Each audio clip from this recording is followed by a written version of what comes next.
Hey everybody, my name is Joel Swanson, and I am going to be your EOS implementer on your organization's EOS journey. And so I'm super excited to get started with you guys. And I am saying you guys in kind of a vague sense because I have multiple clients that are scheduled to start in the next 6 or 8 weeks that have people who are coming to our first EOS day that were not at what we call the 90-minute meeting. And so if you look on your screen here, we've got this thing that says 90-minute meeting. That's the orange circle on the left. That is the very first meeting where a company who's interested in EOS gets together with somebody like me to lay it all out, help them understand what it all is and how it fits together so they can decide if this is something that they think is going to work for them. And assuming that they do, then the first day that we spend together is that first dark box called the focus day.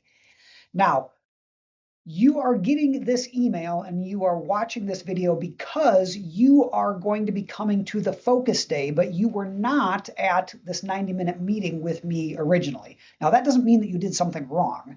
It just means that your leadership elected to bring you to this focus day. And so there's some content here that I need to make sure that you have so you're kind of up to speed before we get rolling. Now, one of the things that's important to clarify here is that when we talk about who comes to the focus day, there's a couple different philosophies. One is that the leader of the organization can say, I'm just going to bring a couple people that I'm absolutely sure will be on our leadership team long term. And then if we discover that more people need to be added, then we will invite them in.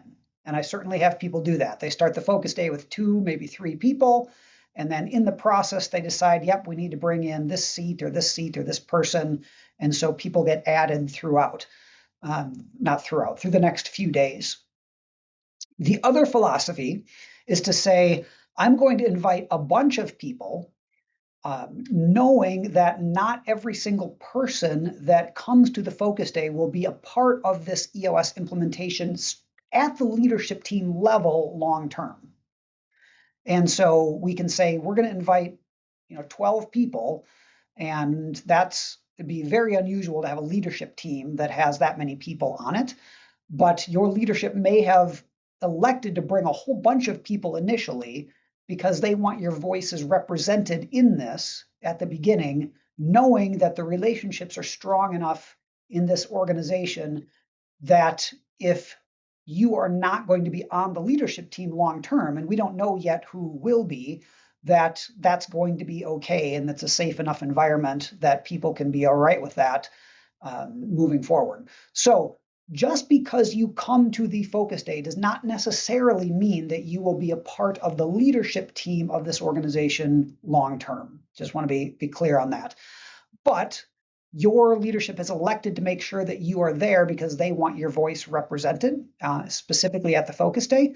And so got this content that I need to make sure that we cover. So in this 90-minute meeting that I did with your leadership team or several people on your leadership team, we went over a little bit about us as an organization, EOS, some more things about you, the EOS tools and the EOS process. The process is the thing that you're seeing right here on your screen. And I'm going to skip a lot of the about us, about you stuff. The tools and the tools is the most important thing, and then we'll come back to the process here in a little bit.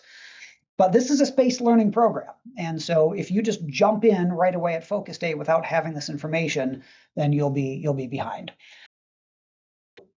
If you are going to be meeting with me virtually, you'll get familiar with this. This is called Share the Board, which is technology that broadcasts my whiteboard through the internet. If you're meeting with me in person, then we'll be out, in my session room right out here, and you'll see it all live and the actual whiteboard.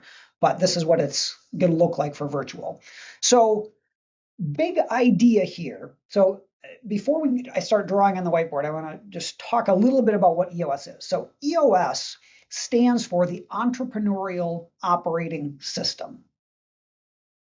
So when people hear operating system, they tend to think technology, which is not the case here. What we're talking about is a simple set of tools and processes that's designed to help companies and organizations grow and thrive. And how do we grow in a way that doesn't maximize chaos in the process? And so there's three things that every EOS company is trying to achieve, and we call those vision, traction, and healthy. So vision, meaning first getting the leaders of the organization 100% on the same page with where are we going and how are we going to get there.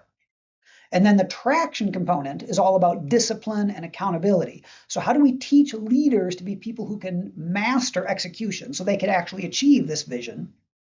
And then the healthy component is about how do we build teams inside this organization that really operate in a functional and cohesive way? Because oftentimes leaders get together and they just don't function all that well as a team. And so it starts at the leadership team level and then it will cascade through the organization. So you may have 8 people in your organization, you may have 500 people in your organization, but when EOS is fully rolled out on this journey, then everybody in the entire organization is going to be crystal clear in the vision, is going to be disciplined and accountable in how they execute toward that vision. And then teams at all levels of the organization will be operating in that functional, healthy, cohesive kind of way. So that's really the big idea of what this thing is. And so at the center of everything is your business.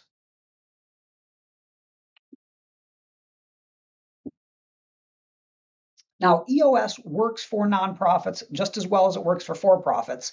But when I work with nonprofits, I don't change all of my language. So I'm going to say business, but that doesn't mean that I'm not acknowledging the fact that you're structured slightly differently. But primarily, this is about people and channeling human energy, not about tax status. So at the center of everything is your business. And the discovery and the belief that led to the creation of this entire ecosystem by Gina Wickman is that whatever problem, barrier, impurity, speed bump exists in your organization, if you ask why enough times and you really dig, you're going to come back to a deficiency in one of what we call the 6 key components of the EOS model. And so I'm going to illustrate for you those 6 key components at a high level, and then we'll go into a little bit more detail here. So the first of these is vision. And we have 2 disciplines under vision. And vision is just the idea that we need to make sure everybody in the organization is 100% on the same page with where are we going, how are we going to get there. And then next is people. 2 disciplines under people. And I don't care what your vision is, you will never make it a reality without good people. And so we've got to figure out how do we do that inside of your organization? How do we make sure that we have the right people? So we've got vision, we've got people. Next is data. Most organizations run primarily based on somebody's intuition. Who happens to be yelling the loudest, who's got the biggest office? Well, that person must obviously be right. In EOS companies, we run based on data because the data doesn't lie. And this helps us really align everything and know when we're starting to drift so we can do a better job of getting to the vision. So the vision is crystal clear. The people are great. The data is on track. Then anything that isn't working really just stands out in the organization. And we call those issues. 2 disciplines under the issues component. And then after that is process.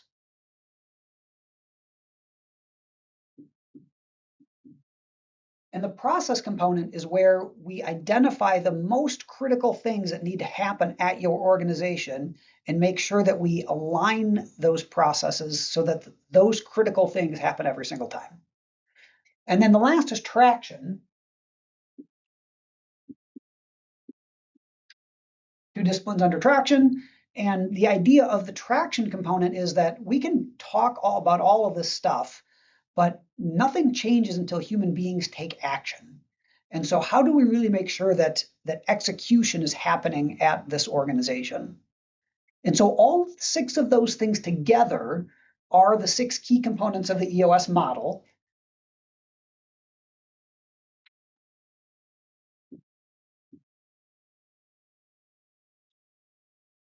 And when we talk about your EOS journey, what we're talking about is really strengthening your organization in all 6 of these key components. Now, every organization is somewhere between 100% strong and 0% strong. And we've got an assessment that we use for this called the organizational checkup. And of course, we're always going to strive to be 100% strong.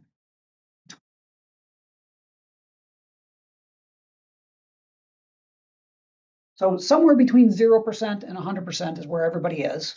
We're going to shoot for 100%, but nobody ever gets there.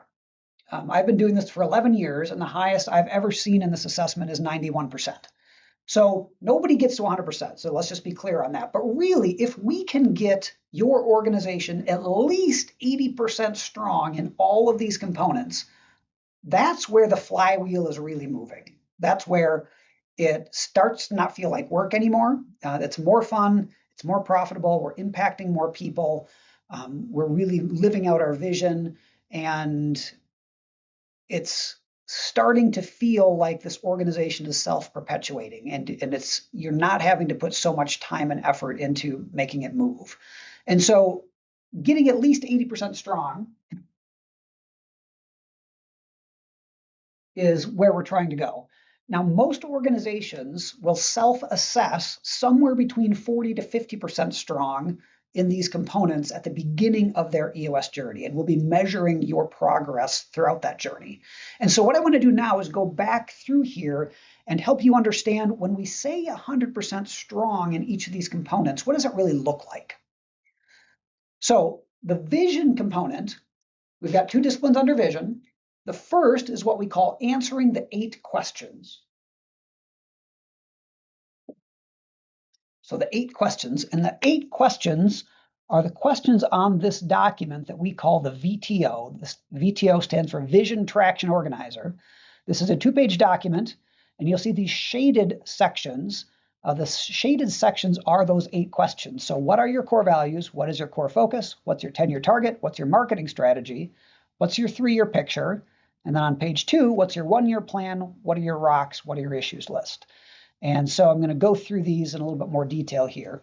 So core values have gotten a bad rap in business culture. No thanks to companies like Enron, whose core values were communication, respect, integrity, and excellence, and obviously meant nothing. So we don't do core values in EOS because we're low on wall art, and we're looking for something pretty to put on the wall. So I don't know, let's come up with some core values.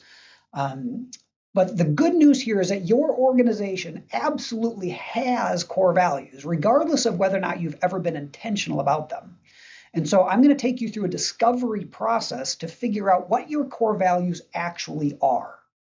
And once we know what they are, then we just need to make sure that we surround ourselves with people who uphold our core values.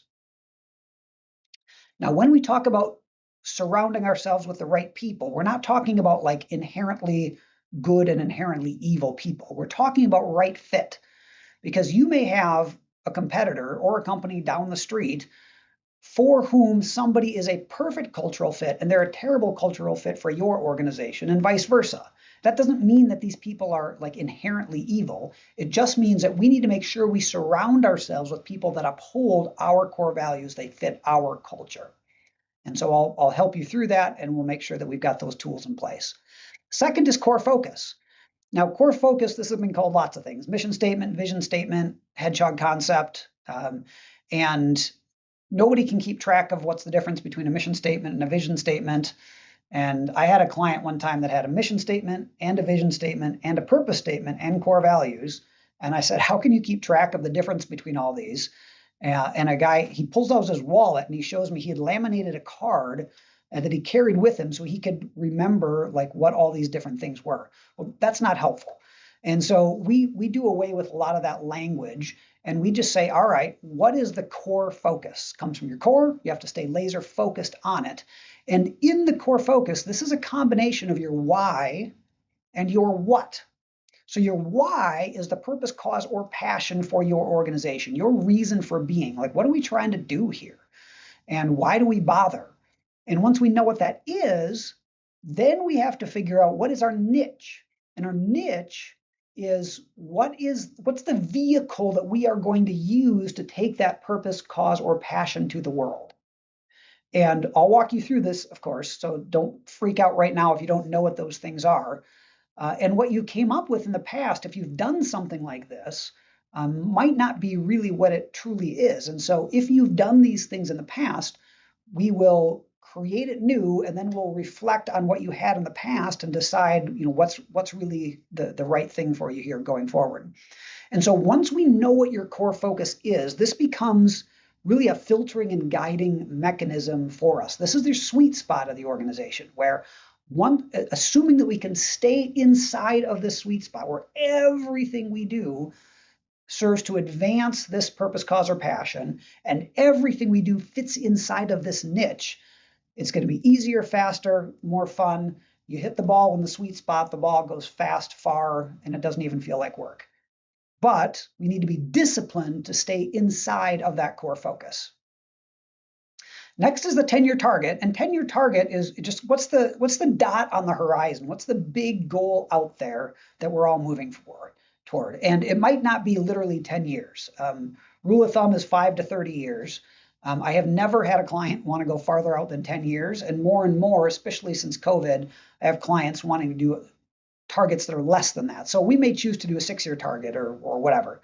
But 10-year target is the big idea. Well, if you think about watching your hands on the steering wheel of your car when you are driving down the road, you see the dot on the horizon. Let's say you're in North Dakota. The road is flat, it's straight. You see the dot on the horizon. You're looking at your hands. Your hands don't stay still on the steering wheel. Your hands go like this. And you haven't had to think about that consciously since you were like 16 years old, but because you see that dot on the horizon, your whole being lines up to make those small adjustments to keep us on track for that. So that's the big idea behind the 10-year target. Now, next is marketing strategy. This is not marketing tactics. So there's nothing here about SEO and pay-per-click and lead magnets, and all of that is good. And whether you are a for-profit or a nonprofit, you still have to do marketing because you are in competition for dollars, you're in competition for people, you're in competition for board members, for volunteers. So just being a nonprofit doesn't absolve you of the need to think about marketing. But with a marketing strategy, this is just about figuring out who is our ideal client or the person we're serving, and what is the message that's most attractive to that person. And I will walk you through all of this, obviously, but the marketing strategy has 4 parts. That's the target market, and that's the demographic, psychographic, and geographic of our ideal client. So demographic is kind of like what's the vital stats? What are the things we could look up in a database about this person or this organization? Psychographic is how do they think? Like what's important to them? What do they value? And then geographic is where are they? And so we've got to be clear on who we really want to work with. Now, if we get somebody who wants to work with us and they show up on our doorstep and wave money at us and ask us to take it, but they don't fit exactly within our target market, we might still choose to work with them. But we're not proactively pursuing anything that is not directly inside of this target market. We've got limited sales and marketing resources, and we need to make sure they're pointed exactly at that target market. So once we know what that target market is, well, why would they bother to work with us or volunteer with us or donate to us or whatever these things are? And that's what we call the 3 uniques. So one of our competitors may do one of these things and one may do 2, but nobody does all 3 of these things the way we do all these things. And so if you want these 3 things, Mr. Prospect, then the only place to get it is right here with us. And so we'll zero in on your 3 uniques so that those can get integrated into your sales and marketing efforts. The proven process then is what's the unique process that we do every single time. And I showed you our EOS process earlier, and we'll come back to that. So we'll get that created at some point in your EOS journey. And then the guarantee is about what's the revolutionary promise that we can make that makes people more likely to engage with us, that lowers their anxiety. So that's marketing strategy. And then the next part is the 3-year picture. Now, we call this picture for a very specific reason. This is not detailed financial projections. Now, that's a good thing, and you should do that. But the 3-year picture is about painting a picture in people's heads, not to the outside world, but internally. So however many people you have in your organization, they all need to be able to see in their mind's eye and touch and feel what it's going to look like, what's it going to feel like, what's in it for them, so that we can all be moving in that same direction. So we're going to come up with a date, revenue, profit, or in nonprofits, we're typically not calling it revenue and profit, but we might call it budget and excess or whatever. I'll walk you through measurables, and then it's just going to be like, well, what does it look like? And the end result of this is not going to be a sterile, like, here's the exact ones and zeros of what it's going to look like. It's going to be more a picture that creates an emotional response in people and helps them engage and makes them want to stay. So that's the 3-year picture. Now, the 1-year plan then is saying, okay, great. Now we know where we're going to be in 10 years. We know what it's going to look like in 3 years. What do we have to do this year in order to stay on track? No, not 30 things, just a handful. And you'll notice there are 7 slots on this list because in everything we do in EOS, we adopt a less is more mentality. And in my 11 years of doing this, I always ask people, like, how many times do you think that I've had a client set 7 goals for the year and hit all 7? And the answer is once. And that happened like a year and a half ago. So for almost 10 years, I never had a client set 7 goals and hit all 7. So I would much rather we choose 4 and we actually get them done than we choose 7 and we don't get them done. Or like what most companies do, you say 30 and we get almost nothing done. One of my clients, I was talking about this one time, and he said, yeah, if you put a quarter in 10 different vending machines, you're going to go thirsty. And I really like that. It's like, yeah, I mean, it doesn't do us any good to make a little bit of progress on a whole bunch of things. We need to make a lot of progress and get done just the most critical things. And so I'll help you figure out what that's going to be for your organization. Now, 1 year is too long for people to focus. So we break it down into rocks. A rock is a 90-day action item. So great, this is what we're going to do this year. What do we have to do this quarter to stay on track? And so we will figure out what we have to execute this quarter, and then we'll put our heads down and execute for 90 days. We'll come up for air at the end of the quarter. We'll reevaluate. We'll assess the landscape. And then we'll say, okay, now what do we need to do in the next 90 days to stay on track for that 1-year plan? And that 90-day heartbeat is the cadence that your organization will operate on for the rest of time.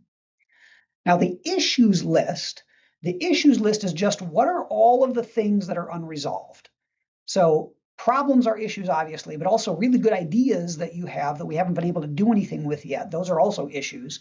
And we just have to get them on a list and make sure that they don't get lost.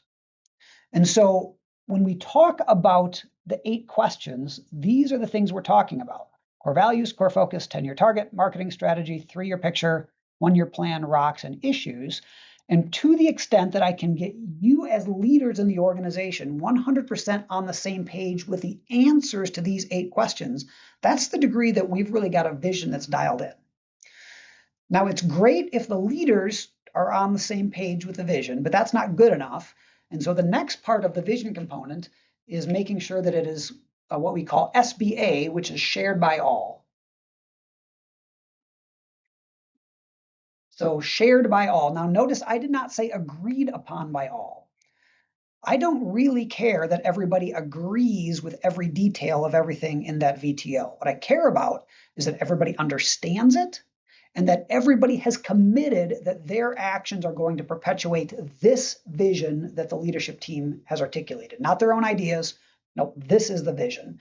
Usually, the problem in an organization is not that there's a lack of vision, it's that there's different versions of the vision between different people or different departments. And we can only have one version of the vision that we're executing. So when we are 100% strong in the vision component, every single person in your organization is crystal clear on that VTO, and every single person has committed that everything they do is going to perpetuate that vision, not their own ideas. That's 100% strong in the vision component. All right, so next is people.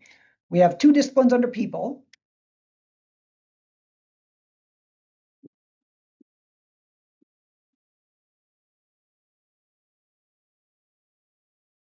Thing number 1 is right people. Thing number 2 is right seats.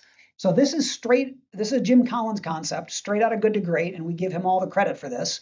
We've got to get the right people on the bus. We got to get the wrong people off the bus. We got to get the right people in the right seats on the bus.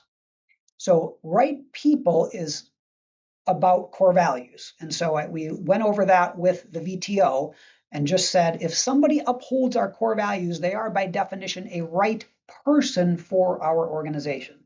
Now, they may be completely incompetent. That's different. We're not talking about competence right now. We're just talking about are they a good cultural fit? Now, I have clients who I could run their businesses. I also have some clients that I have trouble tracking their conversations sometimes. I don't know anything about their industry. I can't speak truth into what their ratios are or what they should be doing. There is no seat in that organization that is right for me. But if I uphold their core values, I am by definition a right person. So once again, you can be in the wrong seat and still be a phenomenal person. We just can't take over the world and achieve our vision if we have right people or right seats, but not both. So right people, again, is just about core values. Right seats, then, the tool we use for that is called the accountability chart, and I'm going to illustrate that for you now. So this looks kind of like an org chart, but if you call it an org chart, all the EOS people get really bent out of shape because accountability charts are focused on how do we actually get things done, where org charts are focused on titles and reporting relationships and things that are less important to us. So we call it an accountability chart for a reason. So the way it works is like this.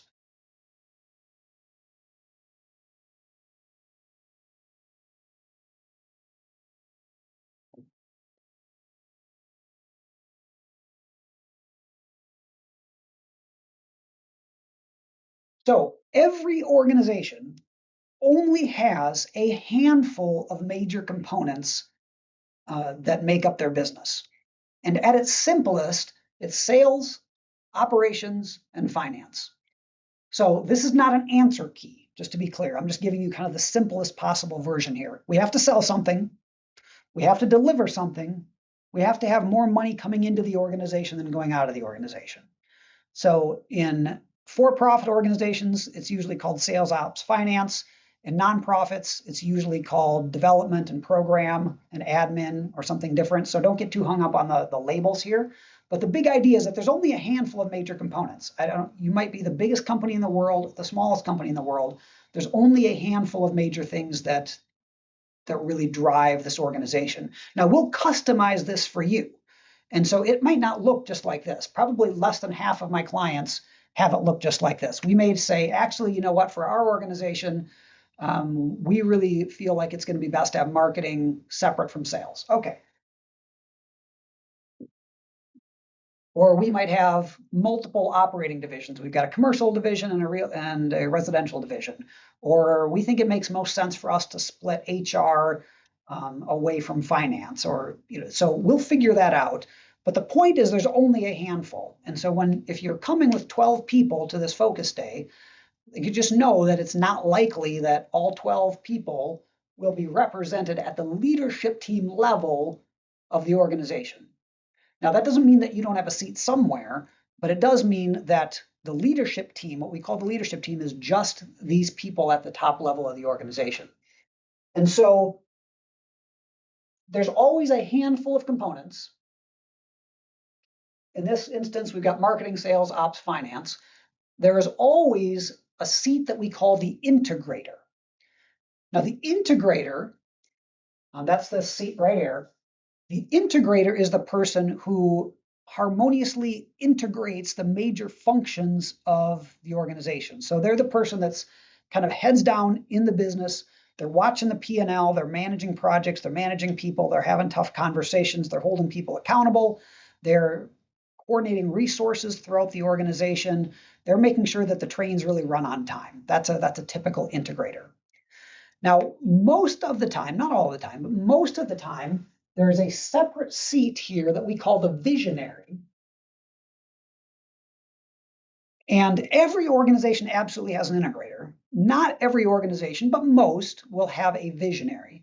And a visionary and an integrator are very different people.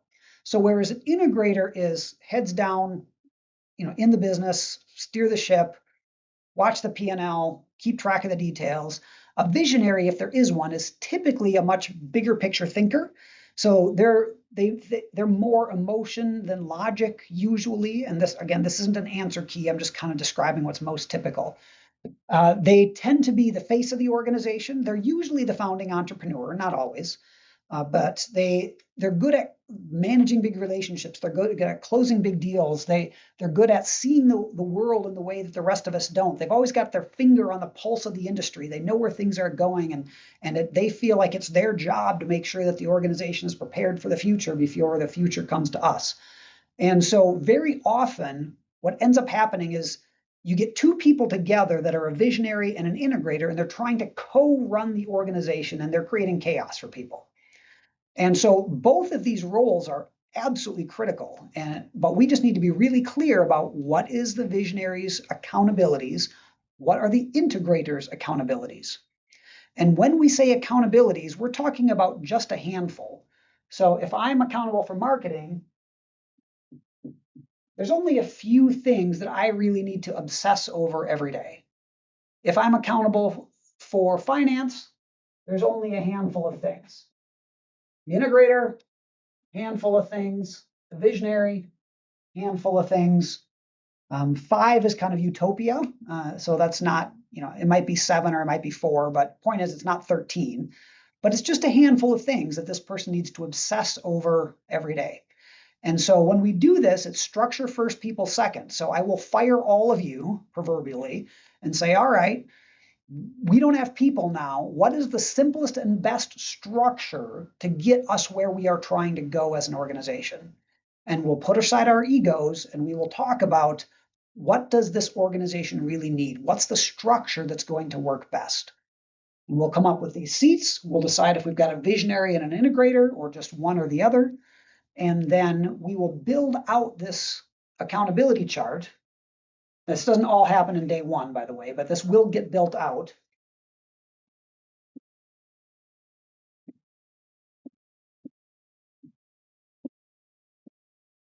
So from the top to the bottom of the organization, we know what are the seats, what are the roles for each of these seats. And so everybody knows what seat they sit in and what they're supposed to obsess over every day.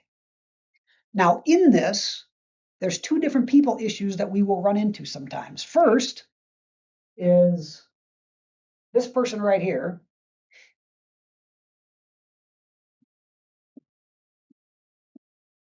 who is the right person in the wrong seat.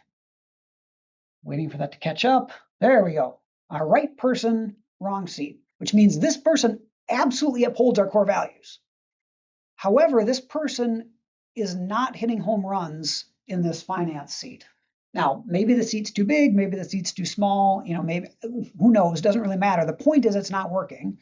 And we can't keep people at our organization just because we like them and they uphold our core values. We have to have both. We have to have people who uphold our core values and who can hit home runs in whatever seat they're asked to be accountable for. Now, this is a phenomenal person who upholds our core values. And so hopefully there's another seat for this person somewhere. But if there's not, we don't keep people in an organization just because they fit our culture. They've got to be good at their jobs. And this is scary. This is scary. But welcome to leadership. I mean, we're not going to get to the place where we're taking over the world, where we're serving our people the way that we want to, if we're not disciplined about this. So right people, right seats, got to have both. Now, the other thing that can happen, this person here,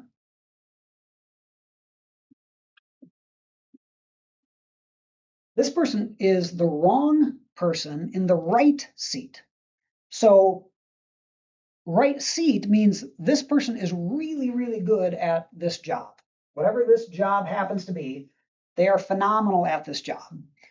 But they don't uphold our core values.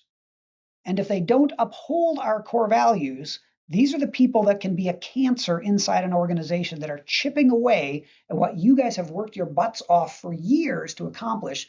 And they're doing this in a way that you don't even see. And so it is terrifying to get rid of a high performer, but I promise you, your organization will be better when we identify somebody who's a wrong person in the right seat, we take steps to either coach that person up or coach them out. So when we are 100% strong in the people component, that means that we might have 500 people, we might have two, but every single person absolutely upholds our core values. And every single person is hitting home runs in the seat they're sitting in with the accountabilities that they've been handed. That's 100% strong in the people component. Okay, the rest of this will go a little bit faster. The data part here, first part about data is what we call scorecards. And the second is measurables. So I'm going to show you how we do this in EOS.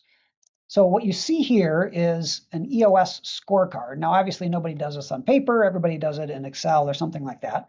But the way that we do this is important. So the scorecard is not a finance tool. You still have to do all the financial management of the company. That doesn't change. The scorecard is a data tool, and it's about helping us know when we are starting to drift. So if you think about your car driving down the road and the rumble strips on the side of the road, if you hit the rumble strips, your car goes beep at you, there is not a problem. But your car is telling you there's going to be a problem if we don't make a change. And that's really what the scorecard does for us. It helps us know when are we starting to drift. Because if you were supposed, let's say you're in sales, you're supposed to, every week, you're supposed to have 6 conversations with your COIs, your centers of influence, your connectors. And last week you only did 5. All right, well, did the world just end? Probably not. But if you were supposed to do 6 and you only did 5, and then that becomes a pattern, then 9 months from now, we're not going to have enough business. And in 9 months, when we say we don't have enough business and we start digging back and back and back, and we're going to figure out, well, we stop making our COI calls as consistently as we're supposed to, and 9 months have gone by. So I don't want to wait until 9 months go by and we're in the ditch to discover that we need to make a change. And so that's what the scorecard is doing for us. It's weekly, leading edge, activity-based metrics that predict our financial future. So for all of these things, there's always the measurable is what we're tracking. There's a who column. So we always know which person is accountable for this. There's always a goal for every measurable. And then we're always looking at 13 weeks at a glance so that we can see patterns and trends. So a scorecard will be established at your leadership team level. And then each team will have its own scorecard, and sub-teams will have their own scorecards.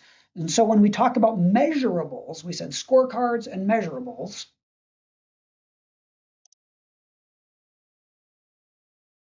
Scorecards means every team in the entire organization is going to have a scorecard like I just showed you. And measurables means every person is going to have at least one metric that they track every week. That's their definition of success. So when we're 100% strong in the data component, every single team has a scorecard. Every single person has at least one metric that they are accountable for. All right, the next is issues. We've got 2 disciplines here.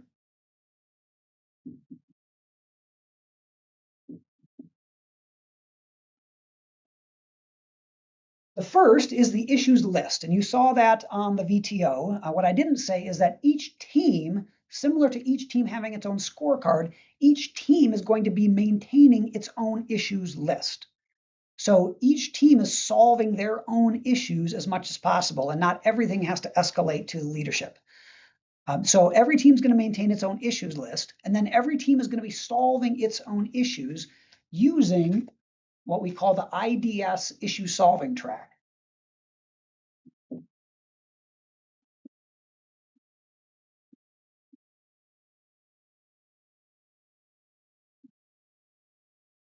And the I in this context stands for identify.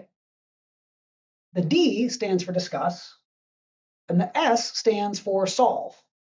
And where this stems from is seeing really talented leadership teams get hit with an issue, and then they get in the conference room and They discuss the heck out of it for like an hour, and then everybody feels good. But if we didn't truly identify the real underlying issue, then the discussion is kind of pointless. And then if the discussion isn't relevant, then it's really difficult to solve anything. And we can slap band-aids on stuff. I mean, we can just do whatever and make some kind of progress. But it's critical in EOS that we're disciplined about truly identifying the underlying issue before we discuss it, and that we do all the discussion before we jump to solve. And so I will teach you how to do this at a leadership team, but then every team is going to do this as well. So when we are 100% strong in the issues component, every single team will maintain its own issues list, and every single team will be solving their issues using this IDS issue solving track. All right, so process. Two disciplines under process.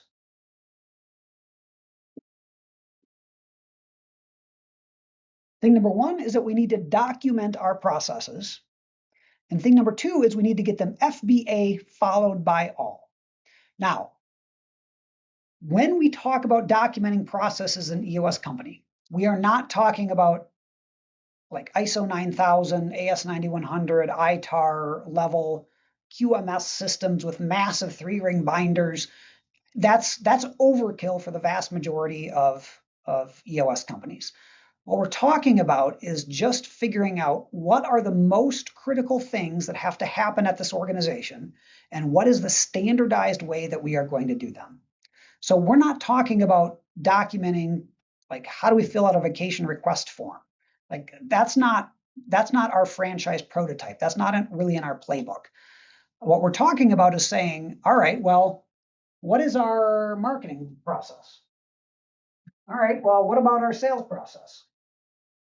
Okay, we probably have some operating processes. We probably have a finance process, maybe a people process. So we used to say 6 to 10 core processes, but then people would freak out if they had 4 or they had 11. But so we don't say it's got to be 6 to 10 anymore. But we're just talking about a handful. And what are the major steps in each one of these things that we have to do every single time? Because we take a very entrepreneurial 20/80 approach here.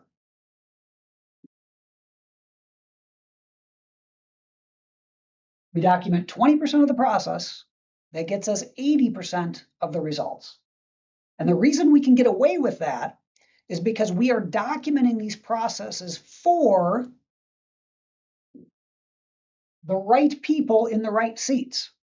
So what organizations often do is they take their lowest common denominator of a person, like say our least competent, the person that doesn't fit, the person that honestly probably shouldn't be here, and let's put all these elaborate processes in place to compensate for the fact that this person doesn't know how to do his or her job. That's not what we do in EOS because we've got this discipline of making sure we've got right people, right seats. So when we document our processes, we're doing them for the right people in the right seats. You may have 4 project managers in your organization. All 4 of these project managers are phenomenal. Right people, right seats, they uphold our core values, they're great at their jobs. And if that's the case, then whichever way any of these 4 project managers wanted to manage their projects would probably be fine. But if we have 4 project managers doing it 4 completely different ways, we can't do that. That's not going to grow and that's not going to scale. It's going to create chaos inside the organization. Now, that doesn't mean that for these 4 project managers, we're going to script the jokes that they have to tell. We're not talking about getting into the super nitty gritty, but we're saying, what are the don't you dare skip steps that will happen every single time? Don't you dare put a scope of work in front of the client until we've got the signed contract. Okay, don't you dare put a contract in front of them to be signed until it's been through financial review. Okay, well, don't you dare get it to finance to review until we've made sure that engineering approves it. Okay, so engineering approves it, and I'm making all this up, by the way. So engineering approves it, then we give it to finance for review, then we put it in front of their customer to sign. Once it's signed, then we deliver the scope of work. And that's just 4 steps kind of in the middle of this. And we may have some sub steps in there as well, but this is just the critical things that we need to do every single time. That's our definition of success. And there may be lots of ways that do it that work, but which way are we going to do it at our organization?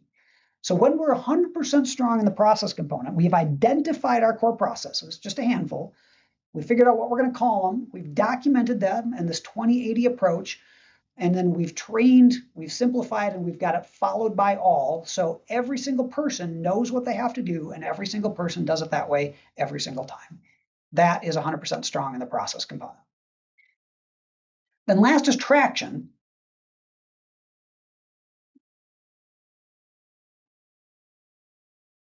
Two disciplines here. First is rocks, and second is meetings. And so for rocks, we talked about that on the VTO as well. So what are the critical things that we have to do in this 90-day span of time?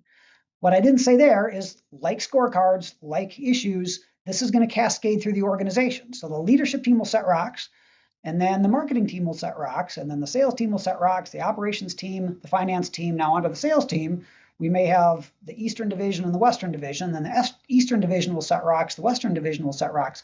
So the entire organization, 500 people or two, every single person will have at least one rock that they are executing every single quarter.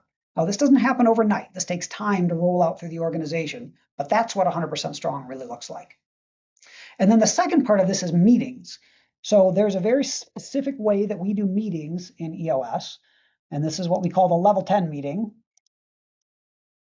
And I'll teach you how to do this when we're all together, obviously. But at a high level, you can see there's a bunch of stuff at the beginning that's 5 minutes. And then there's a 60-minute thing, and then there's 5 at the end.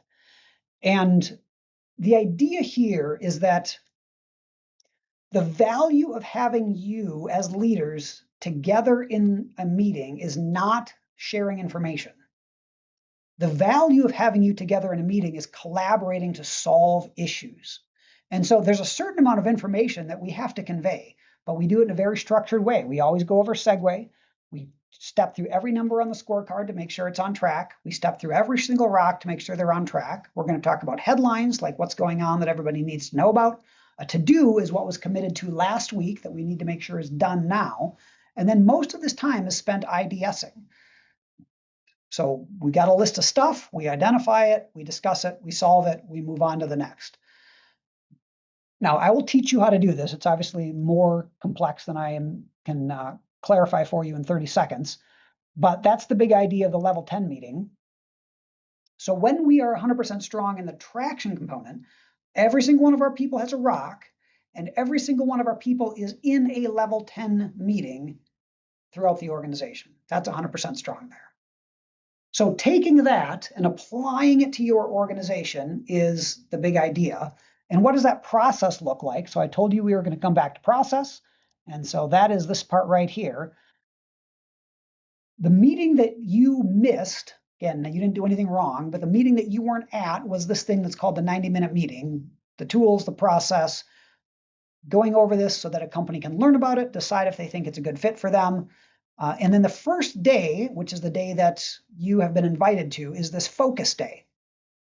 Now, in the focus day, we don't talk at all about the big picture stuff, who we are as people, where we're trying to go, we're just putting in place the foundational tools of execution. Because what tends to happen is organizations, they go off to Napa Valley and they do this wonderful vision building thing, and then they come back and they've got all these great ideas, and it sits on a shelf and collects dust because they don't already have a vehicle of execution built in. So in EOS, we start with the execution part. We start with traction. So in the focus day, we're going to go over hitting the ceiling, which is about how organizations get stuck and what we do about it. We will create your accountability chart at the leadership team level. I will walk you through setting your first round of rocks. I will teach you how to run your level 10 meetings, which is your component of this thing that we call Meeting Pulse. And then we will take a first cut at your scorecard. Now, nothing is going to be perfect in Focus Day. We don't do anything perfect. We're trying to get it pretty good. And then you're going to work on this stuff for 30 days and start using it. We'll come back 30 days later for the first of 2 vision building days. And in the vision building days, we're going to go back over the stuff from the Focus Day to make sure it's all dialed in. And then we're going to start the process of building out that VTO. Core values, core focus, 10-year target, marketing strategy, 3-year picture, 1-year plan, rocks, and issues. Halfway through that, we'll be stopping. You'll go away and execute for 30 days. You'll come back, and then we'll finish the process of building that out. So after roughly 60 days, we're going to know who we are. We're going to know where we're trying to go. We know what we need to do to get there. We know what the tools of execution are, and all that gets built in. And then we go into the cycle of quarterlies and annuals, and that just continues forever. And the goal of myself, and this isn't unique to me, this is common among all of us that do EOS, is our goal is really to work ourselves out of a job. And I'm not trying to come in and weasel my way as deep as possible into your organization. I'm trying to come in, teach you this stuff, coach you along the way, hold you accountable, help you, be there for you, create independence in you. And then at some point, you're going to be at least 80% strong in all 6 of the key components. I've taught you all the tools. They're fully integrated. You've rolled it out as far as you want. You're going to roll it out. Everybody's completing at least 80% of their rocks, et cetera, et cetera. And then that's the point where I'm handing you the marker and you guys are taking it on without me. Now, I do have clients that have elected to retain me long term. I was just with a client yesterday that I think they've been with me 8 or 9 years. And that's fun because I know them really well and I really care about them. But if I create an environment in which I am indispensable, then I have failed you. If we get to the point where you are ready to take it over and you decide, now we don't want to, Joel, we just want you to keep doing it, okay, great.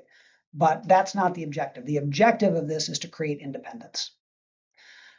So you now have been exposed to all of the stuff that the other people on the leadership team were exposed to in this 90-minute meeting.